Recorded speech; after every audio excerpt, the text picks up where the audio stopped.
Hi there. My name is Teresa Engelhardt, and I want to welcome you to the Unreasonably Grateful podcast, Living in Grace by Choice. Every week, just like all the previous weeks, I take a moment here to welcome you, to thank you for being a part of my journey and for allowing me the honor of being a part of your journey. And it's no different this week. I'm grateful for you and I appreciate you sharing with me and giving me the opportunity to share with you.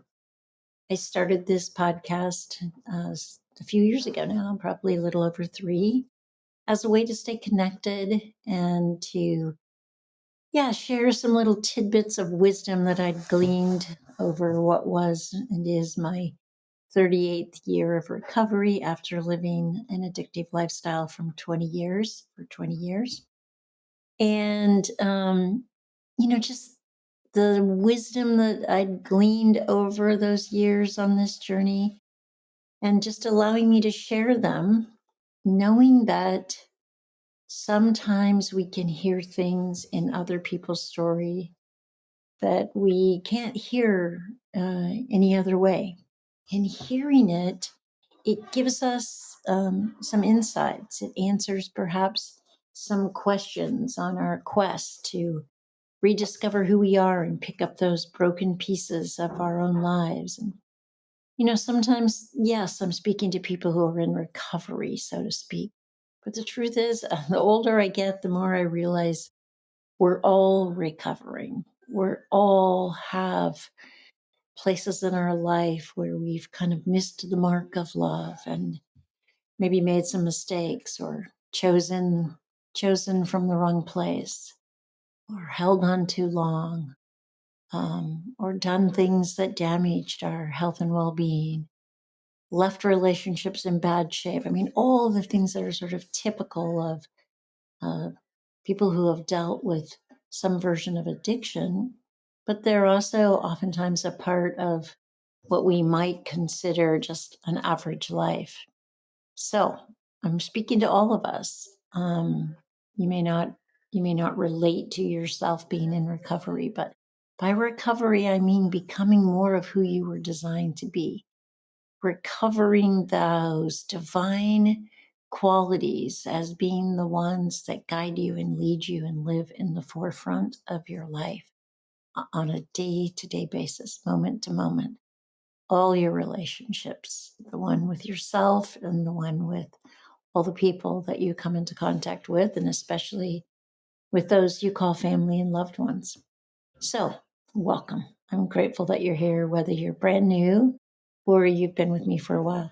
I'm always fascinated. So, on Tuesday mornings, I do individual sessions, and I'm always fascinated to learn how people found me, where they came from. I don't do any marketing. So, it's all word of mouth, or someone perhaps reads a book I've read, or maybe hears me speak somewhere and then looks me up or something like that. But I'm always fascinated and I'm thrilled when someone comes as a referral of someone else. And I want to encourage you and invite you, if you know of someone that you think could benefit from, 4 to 7, maybe maximum some weeks, 10 minutes of encouragement and inspiration and those tidbits of wisdom I spoke about, then invite them, share with them a link and invite them. You'll get something out of that as well. So extending beyond ourselves and sort of lifting someone else up can be one of those keys to your own next step. So for those of you that have done that, thank you, thank you, thank you. And I invite and encourage all of us to continue that. Okay, so I am just today at 3 weeks since my surgery.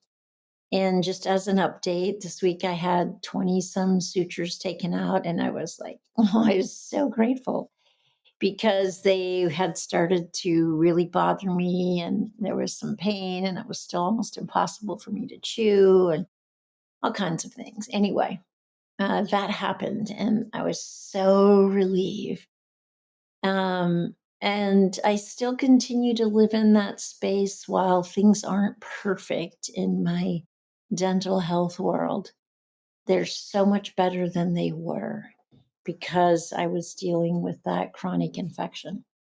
And one of the ways, so something I haven't mentioned is on that recovery table when I was in that the the beautiful bubble of uh, gratitude and love, what I've come to call the silver lining.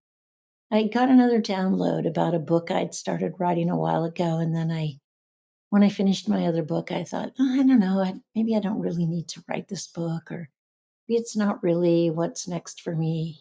Anyway, I got a download to write a book called Aged Gratefully.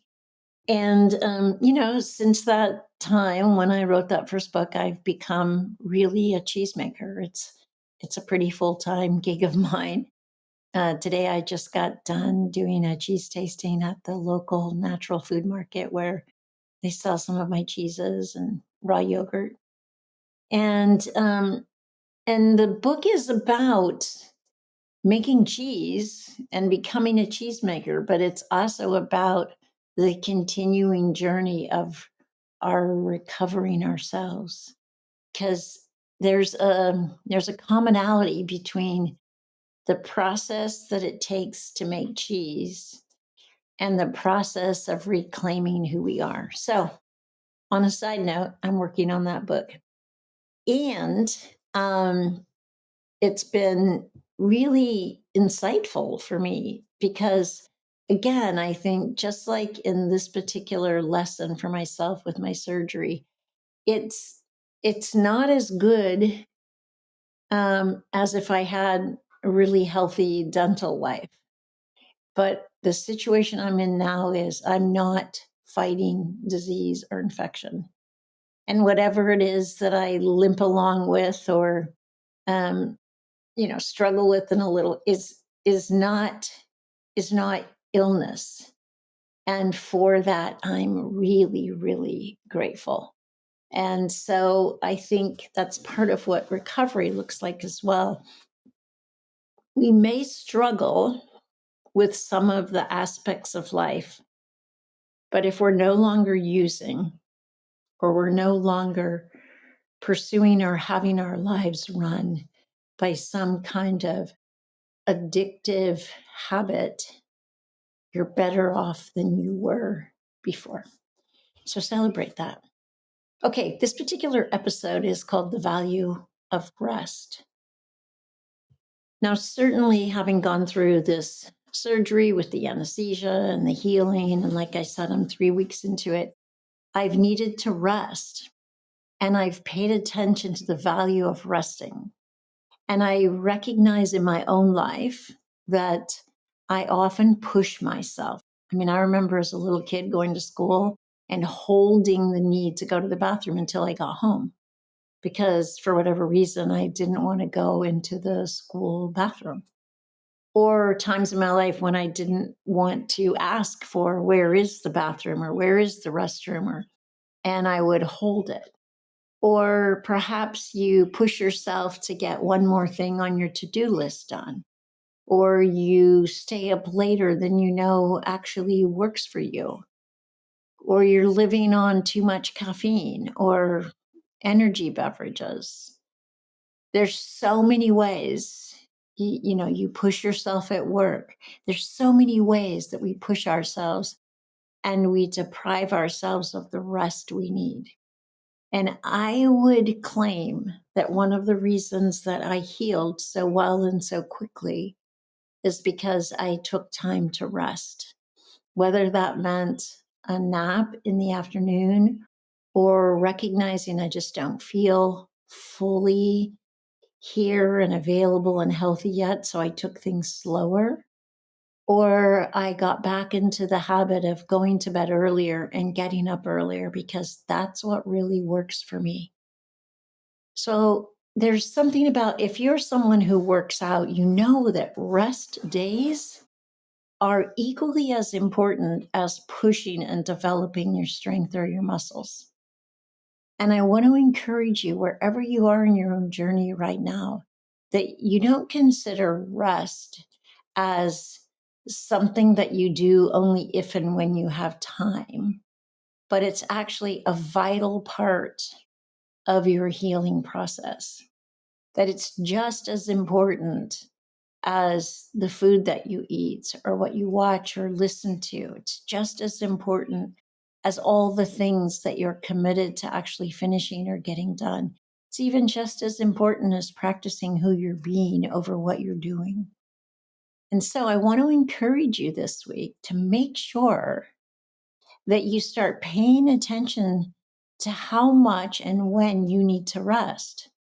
And how you'll know is how you feel when you're not resting. So it's when you're up and about or after you've risen, how do you feel? Pay attention to that and then play around with all the different ways that we can rest, whatever that might look like for you, and see if you can't determine what's the best and healthiest way for you to and how to get the rest that actually supports you in being the healthiest, happiest person you can be. Okay? And I'll be here next week.